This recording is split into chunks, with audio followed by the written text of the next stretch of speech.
இன்றைக்கு கூட நீங்கள் கலகி இருக்கலாம்.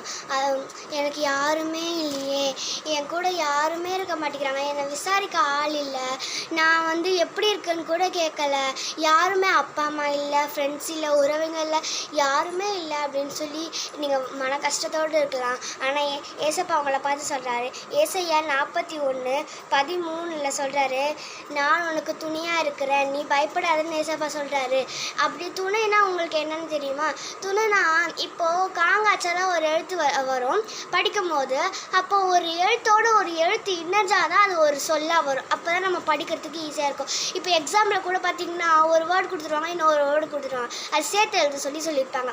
பிரித்து எழுதுக்க சேர்த்து எழுதுக்க வரும்ல, அப்போ அந்த ரெண்டுத்தையும் சேர்த்து எழுதும் போதெல்லாம் ஒரு பொருள் கிடைக்கும். அதே மாதிரி தான் ஏசப்பா. நீங்கள் உதவாமல் யாருக்குமே உதவாமல் இருக்கலாம், அதான் ஏசப்பா அவங்க கூட இருந்துச்சிட்டாரா நீங்கள் சக்ஸஸ்ஃபுல்லாக எந்த காரியம் நீங்கள் நினைக்கிறீங்களோ அதை சக்ஸஸ்ஃபுல்லாக முடிக்கலாம். ஆமேன்.